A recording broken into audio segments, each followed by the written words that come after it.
Thanks, bud. How's it going, everybody? Not bad, huh? We're in Vegas. I'm single, at least for the night. Pretty excited about that. You guys got to see the room that Tom got me. I guess that's why I'm called the preeminent legal mind. I love it, you know? You should see the room this guy got me, okay? If you want to come to my room and have a party after this, maybe we'll move the reception to the room. I mean, you've seen Rain Man? That's the room I got in this hotel. It's not, I'm not even joking, so thank you very much, Tom, for hooking me up with that. Anyways, how many people here have seen me speak before? Last year? All right, so I can't use any of the same jokes. Okay. 22001, I'm not even kidding, that's where it is. Actually, maybe 21, I'm not sure. But if you knock on the wrong door, I'm sure they'll let you in. Anyways, it's a pleasure to be here. For those of you who saw me last year, I promise you I'm gonna say nothing the same as I did last year. It's all brand new stuff because really this industry changes and evolves literally on a weekly basis. Really quickly with that, so to talk a little bit about myself and my company. As many of you already know, I started Phia in my mother's basement back in 1999 with one small TPA. We represent over 300 TPAs now, 5 million lives nationwide. Pretty much work with all the stop-loss carriers, many brokers that are here, and brokers nationwide. And what we do, and what our goal is to reduce the cost of healthcare. That's it, in an employer-based system. That's what our focus is, that's what our company mission is, that's what our goal is. Every single one of our employees, that's it, that's what we do. And what I'm gonna talk about here today is creating the perfect self-funded plan for all of you. So if you raise your hand if you're a broker in this room, okay, I'm gonna make all of you look amazing to your clients when you go back. That's my number one goal. I'm gonna explain to you why working with a company like Cypress versus working with a fully insured carrier or even an ASO is the right move for you. It makes a lot of sense because like Tom mentioned before, discounts mean nothing to me. I could care less about a discount. When a broker tells me, but I have this great discount, I just want to beat the guy up, to be honest with you. It just doesn't make any sense to me. You know, a discount off some inflated charge isn't really a discount. We're going to get into that in a little bit as well. I want to personally thank Tom and Marsha for having me speak here today. They believed, and Cypress believed in our organization and myself when we had 10 people. Not 125. Tom mentioned that he was on Inc. Magazine's list. I know how hard it is to get on that list. We've been on that list for the past 5 years in a row, the fastest growing companies in America. And it's been strictly by organic growth. All from people like you who decided that you want your self-funded plans to be with us. So I want to thank you for believing in us for all those years. My company is self-funded, which is important to tell you. And the reason why I'm here today is, and I mean this with all sincerity, there are very few TPAs in the country that I would allow to spend my money. Cypress is one of them. And the reason being those slides that he had up there before, which I didn't know that he was going to present. But there are very few organizations that I would have my claims processed through, and Cypress is one of them because they understand what Tom mentioned, is that networks don't tell the whole story. There are a lot of different ways for you to save money, and I'm going to talk about how you can package all that in together and make this a really nice presentation, a nice option for your particular clientele. Okay, so what are we going to actually talk about? We're going to talk about the growth of self-funding, what we've seen over the past year, the benefits of it, how not all self-funding is the same. We're going to talk about the regulatory front. What is happening nationally from a PPACA or Obamacare standpoint, the Department of Labor, Health and Human Services, everything they're basically doing to crush our industry. So if you don't think that's happening, you're crazy. And the fact that they're doing it is because it works. And they don't want it to work. I'm going to tell you a story about what's happened. Anybody here from Connecticut? No? Okay. I'm going to tell you what's happened, what recently happened in Connecticut, which is going to make you realize why we may want the exchanges to work. You might think I'm crazy, but you'll hear the story I have to tell you. We're going to talk about the differences between an ASO versus a TPA. All self-funding is not the same, folks. Self-funding is two very different things when you decide to work with the Blue Cross, or United, or Cigna, versus working with a third-party administrator like Cypress. We're going to talk about the risk spectrum. Because not all self-funding is the same, not all risk-taking is the same. Some self-funded plans aren't that risky. Others, they're nuts. There is no stop-loss policy, okay? Probably a lot of casinos don't have stop-loss. Well, why? Well, they don't need to. Next, the ASA agreement. We're going to talk about the administrative service agreement. And for all you brokers out there, I'm going to scare you right before you have drinks tonight with a recent case that came out of Mississippi.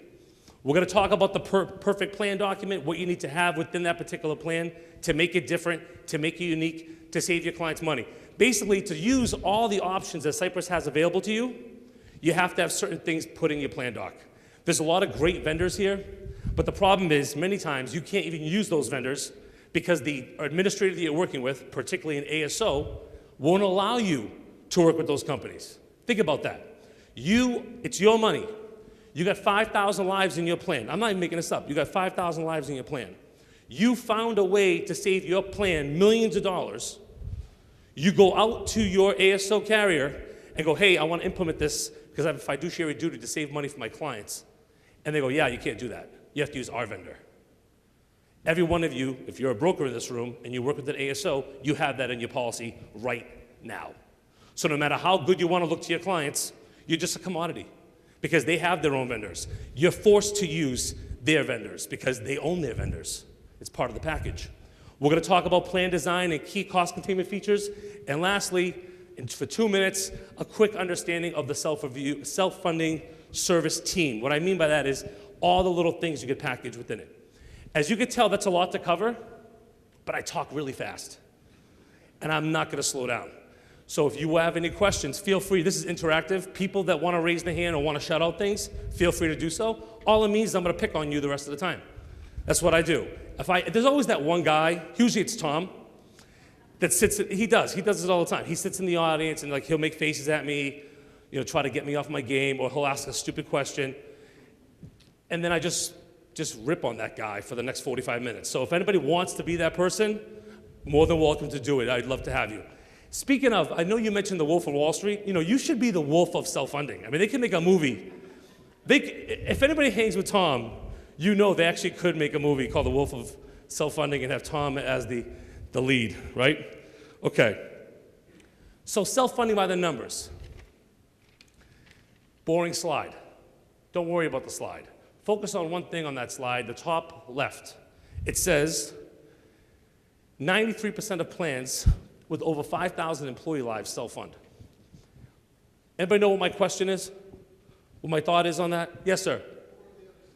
I can't believe you're here. John Powers from AMPS, everybody. He's one of those guys. When I was talking about Tom, that's one of the guys that actually, I didn't even realize, I had no idea you were here. Okay, he's right. Who's the other 7%?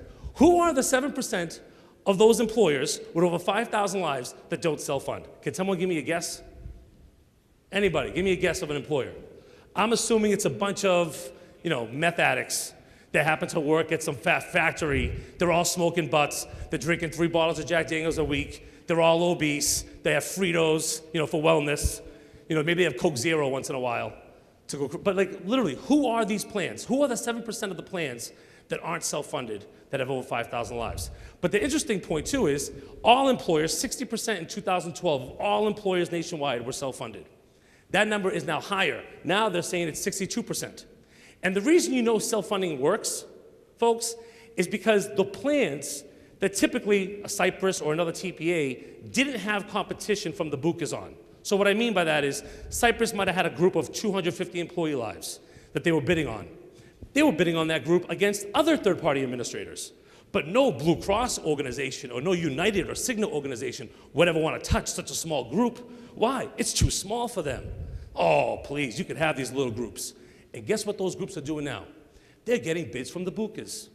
Why? Because they know what I know, what all of you know, is that self-funding is growing strong. And it's scaring the hell out of the regulators in DC, scaring them. How do we know that? Because we're on the phone with the Department of Labor and HHS every single week talking to them about self-funding, what they're trying to do to the stop-loss market across the country. We're going to discuss that. So this slide is important because I want to focus on these. 50 lives and under. The percentage that is self-funded, 50 employee lives or under, has pretty much stayed the same. 10, 12, 11% for the past 20 years. Can someone tell me the percentage in Massachusetts today, my state? Anybody want to guess? I won't pick on you the rest of the time, I promise. Anybody? Guys, we're in Vegas. This is I feel like I'm in Nebraska. Come on, let's go. Anybody? What? 14? Nope. Anybody else? Higher? 25? Who said 25? Way too optimistic. A little lower. Anybody else? Anybody? Come on. 20%. It's 20. Our self-funding, 50 lives and under, is double the national average. Can someone tell me what it was when we had Romney Care? 10. Since we put in our exchange, it doubled. Self-funding under small employers doubled in my state since we added Romney Care. So when I go to Texas, and people in Texas freak out about the exchanges, I tell them the story about Massachusetts, and I'm like, listen, in my state, more employers self-funded. They didn't jump to our exchange.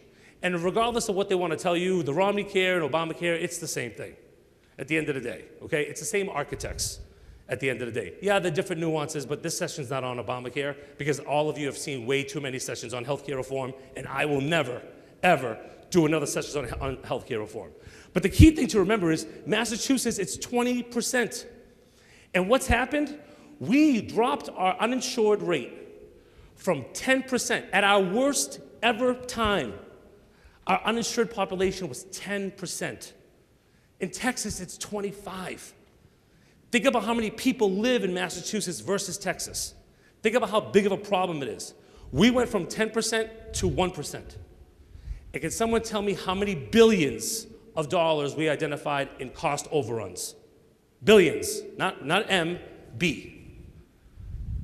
We identified so much money in cost overruns in our exchange in 6 years that we passed the first and biggest cost containment bill in the country last year. A state that's run by 98% of our elected officials are Democrats, and our Democratic officials, 98% rule, passed the most comprehensive cost containment bill in the country.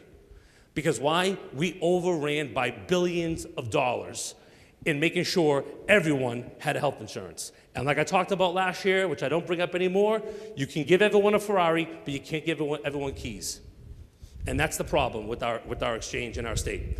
But that's important to know when you think about what's going to happen across the country and what we see is happening in other states as well. Okay, so why was there a surge? We obviously know the individual mandate was a reason why there's a surge for self-funding. We all know about this, the employer mandate, which has obviously been delayed, all these delays going on, right? We know about that. Wellness, the greatest thing about healthcare reform, by far, is the wellness initiatives. You now, if you're a broker in this room and you don't have a partner, whether it's Cypress or your own or someone else, from a real wellness initiative, you need to get on board. It is the number one, by far, if you're a self-funded employer, think about it. From a wellness standpoint, think about what you can do. You not only save money because your employees are healthier, meaning they're more productive, they come to work, right? They don't go on smoke breaks every 10 minutes or every hour, let's say, or every 2 hours. And what happens, you know, she decides to go on a smoke break. What's she? I pick on people that use their phone when I speak, by the way, just so you know. So I totally did not know that she was using her phone until I walked over here, by the way. But let's say she decides she wants to go on a smoke break. What is she going to do? Hey, what's your name? I'm sorry. Kim? Kim and Andrew, you guys want to come? Oh, I just had a cigarette. Oh, so what? I don't want to smoke by myself. It's cold. I want to come outside with me so we can talk. I want to talk about someone at work. Okay, so what happens? They all go outside.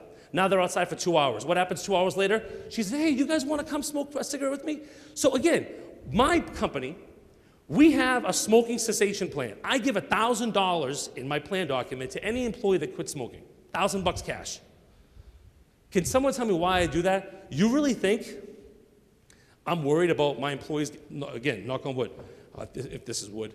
Do you think I worry about my employees getting lung cancer? The average age of my employee is 29 years old. By the time they have lung cancer, I'm not going to be in business anymore, or at least I hope I'm not. Right? I'll be sold a long time before that, maybe to Tom. Maybe a guy like him will buy my company. He seems to be doing very well. But the point I'm trying to say is, I'm not worried about their lung cancer claim. I'm trying to be more productive in the office. I'm trying to stop you from taking him and him outside. So from a self-funding standpoint, just like with all employers, wellness is important because it builds up productivity. But the second reason why wellness is important to a self-funded organization, it actually can lower your claim costs. How much so? I don't know. That's always the argument. Well, how do I know what the ROI is on this wellness plan? When you really don't know, how do you stop a claim from happening? How do you identify, well, a claim didn't happen, so how do I measure that? I get it. But the whole point is, from a self-funded standpoint, there's two benefits. One, productivity. Two, lower claim costs, or getting people to actually want to work out. We give pedometers to every single employee in our office and have contests on who has the highest number of steps per month. Sure, some people might cheat. Maybe they put their pedometer on their dog, I don't know, when he's running around the yard somewhere. I have no idea, but at the end of the day, people get involved. People are outside walking in Boston this winter when it was like 20 degrees every day for 3 months. Most of you understand what I'm talking about. So the point being is wellness initiatives, more carrot, less stick. You can put more initiatives, and I'm going to talk about a lot of these in greater detail as well. Okay, so what else do we see from this? The second thing I want you to focus on in regards to the market factor of healthcare reform is really the increased costs. People finally, and if you're a broker in this room, you understand this, and if you're an employer in this room, you understand this. People finally care about the cost of healthcare. I'm going to talk about two things. Does everyone here remember that movie Sicko? Right? Michael Moore's movie? Everyone know who Michael Moore is, right? He wears that dirty Detroit Tigers baseball hat, right? I hate that guy, but regardless. He had that movie Sicko when the bad guy in the movie was who? This guy. Mega Health and Life Insurance Company. I mean, what a name, right? Mega Health. Like, it's going to be, all the claims going to be denied just by the name of the company. So you got Mega Health, and the movie's about this poor guy. He has a bad disease, knock on wood again, sir. Okay, he gets this debilitating injury, and he's treated at this awesome, wonderful hospital. They care about their people so much. They take care of everyone. Everyone is treated so kindly and so well.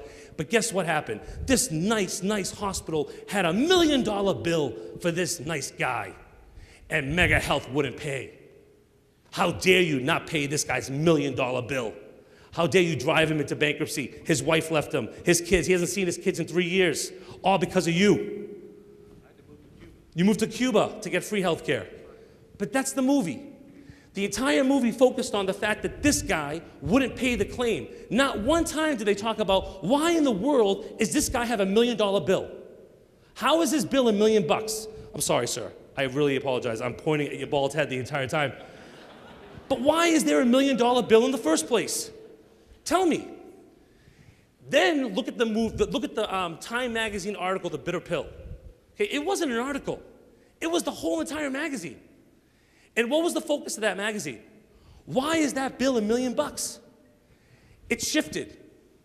We're seeing a shift. Sure, there are still bad insurers. There are still bad employers.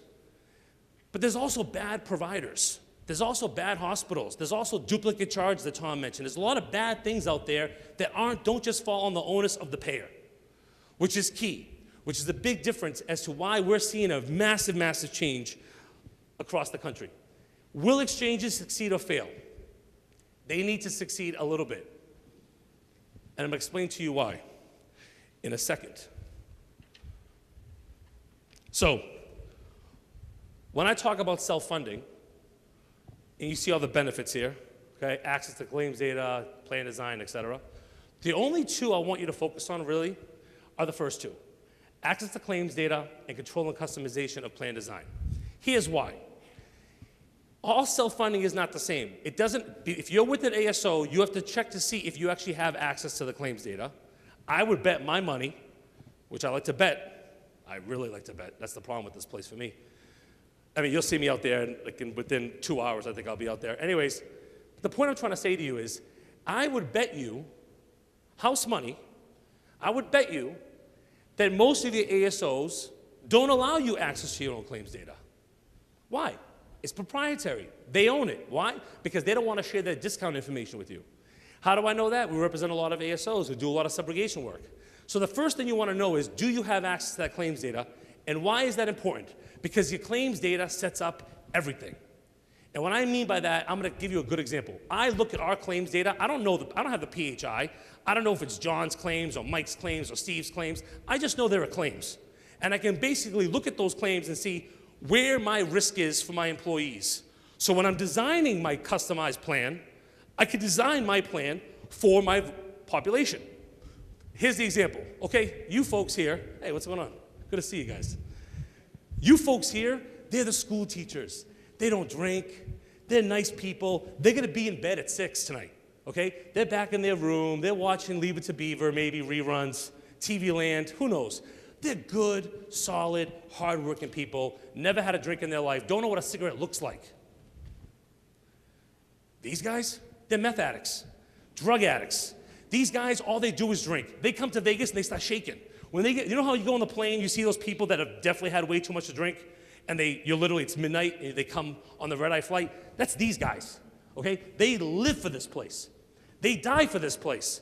And they're the worst nightmare for your risk standpoint. Why do I bring that up?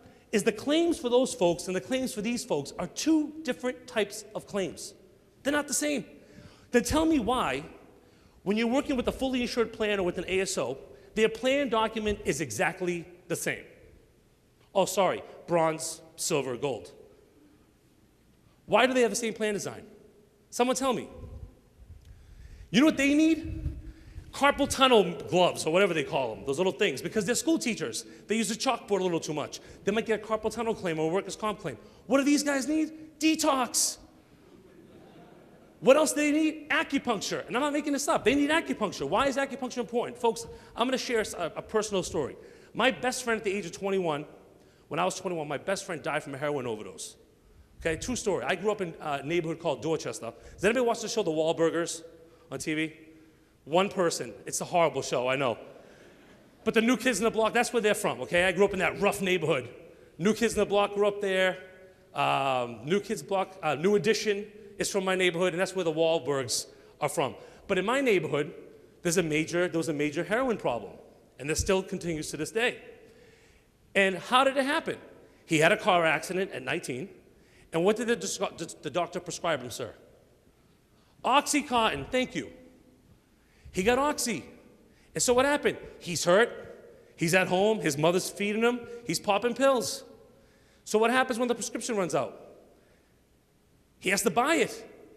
And what's it cost? 25 bucks to buy a pill. So what does he do? He can't afford the pills anymore. So what happens? Hey, you can get the same exact high on heroin for 5 bucks. And if you talk to any person that understands drugs, drug counselors, undercover narcotic agents, they'll tell you the number one reason people get hooked on heroin isn't from smoking weed. It's from being prescribed Oxycontin or Percocets first. And that's how it leads them to heroin addiction. So I bring it up, and the reason why I bring up acupuncture is because if these guys have access to acupuncture with no copay, maybe they won't get on Oxy in the first place. They'll look at other ways to deal with their pain, like my mother does on our plan. That's what I'm talking about. That's how you make a change in your plan design, how you change the mentality of your population, how you change the culture at your environment. That's how you as a broker can look really, really good when you're thinking about how the plan should be devised, how the stop-loss policy should be put in place. Two different types of plans. So number one, the data leads to number two. And if you work with a TPA like Cypress, you have the power there, folks. That's the power. You have the power to see that claims data and then figure out exactly what you want to do with regards to your plan and customizing carve-outs, et cetera, which I'm going to discuss as well. So I want to get back to my story that I talked about, why we want the exchanges to work a little. And it focused on the state of Connecticut. First, SIA, if anybody knows what SIA is, it's Self-Insured Institute of America.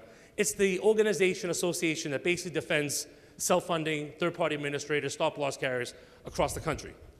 The reason I bring this up is right now, the federal government is pushing to name stop-loss, define stop-loss, I apologize, as health insurance. Now, if you're a stop-loss carrier, and there's going to be a panel of all these great companies up here. I work with a lot of these guys, good organizations. They'll tell you stop-loss coverage is not health insurance. The insured is an employer or a plan. It's not a person. So how can it possibly be health insurance? Well, one of the key things right now is SIA has put a bill in place to make sure that it's not defined as health insurance. And here's why. In the state of Connecticut 3 weeks ago, there is a plan that's on the exchange. It's a group of physicians, you guys, okay? You're the group of doctors. And you decide, you know what? We can make our own plan. We can have our own network. And we're going to be on the exchange. And we're going to pay a lot of money to get on that exchange. We're going to have to take out a lot of people, buy a lot of drinks, but we're going to be on the Connecticut Exchange. Awesome. So what happened? The exchange starts. And guess what? Nobody enrolls on these guys' plan. Low enrollment. So what did these guys do? They knew they had one way to get more. How are they going to get more business? Anyone that's really bright can pick this up. I said really bright. That was too easy. Marsha, come on. What were they going to do? How are they going to get more business? Anybody? Nope. Nope. Here's how. They knew the insurance commissioner for the state of Connecticut. And they said, what if we found a way to get more self-funded employers on the exchange and use us? So how are we going to do that? How are we going to get a self-funded employer that's governed by ERISA, federal law, not Connecticut law? How am I going to get, you already used you, this guy's plan? He's a self-funded employer. He's got 75 lives. He's got a spec deductible of $30,000. He's self-funded. He's got a great, healthy employee staff, great wellness program. They ride their bikes to work every day. Everyone's smiling. No one's smoking. How do I get his company to join my little plan on the exchange? I limit his ability to purchase stop loss. Easy. Guess how much work that took? It's a bulletin. They went to the state insurance commissioner, and the state insurance commissioner agreed that we need more people on the exchange. So they filed a bulletin to raise the spec level from 30,000, let's say, to 80,000.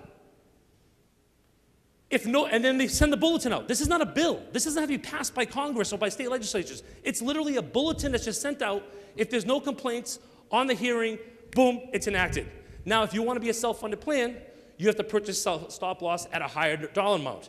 My plan, folks, I couldn't afford it. I'd be too afraid. I'd be afraid of the risk.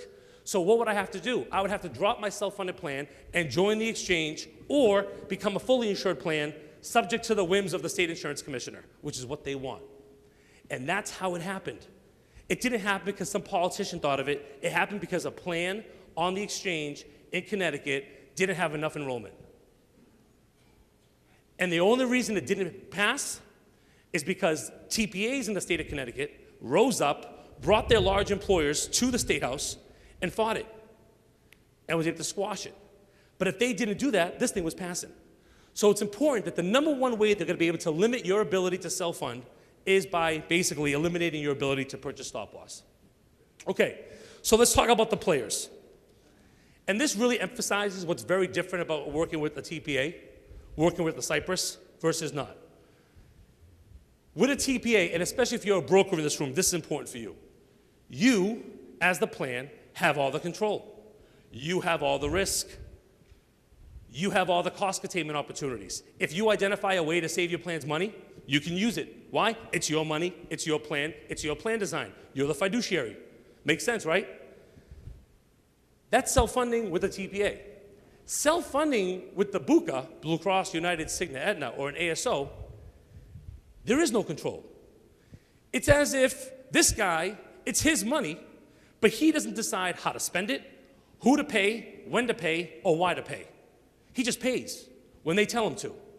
That's how it works with self-funding in an ASO arrangement. The fiduciary duty is with the ASO. It's not with the employer. They control all the cards. All you have to control is writing the check. So is that really a self-funded plan? In my mind, it's not really self-funding.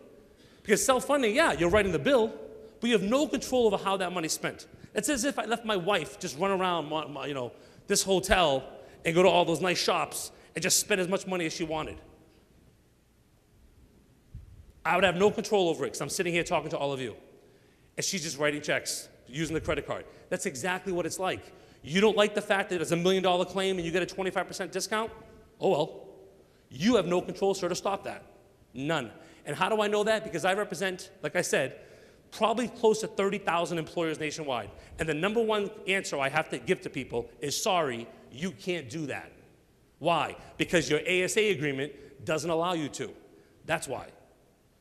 And that's typically in an ASO scenario. That's what happens.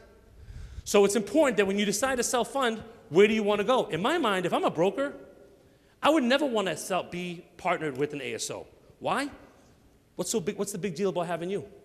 What do they need you for? They got the ASO. They could just switch ASO carriers. Okay, I want to go from bronze to silver. What do they need you for? At the end of the day, really, what do they need you for? If you're with a TPA, they need you for everything. You're tied to the hip. You want a dialysis program? There's going to be DCC speaking here tomorrow. They're a great program. You're a dialysis program? I'm going to hook you up with that. You're a subrogation program? I'm going to hook you up with that. You want your plan doc reviewed and assessed and your stop-loss policy reviewed? I'm going to take care of that. They need you in a TPA environment. They don't need you in an ASO environment. Sorry. It's the reality. But they need you in a TPO environment, and that's where you can show them savings. When you get a recovery on a subrogation case, take that $50,000 check and bring it to your employer. Look what I did for you. I saved you, I got $50,000 back for you to reuse for future claims. Try that in the ASO environment. Doesn't happen. And that's why I'm a huge proponent of self-funding versus the fully insured world, because you really can show yourself, you can show your clients what you bring to the table.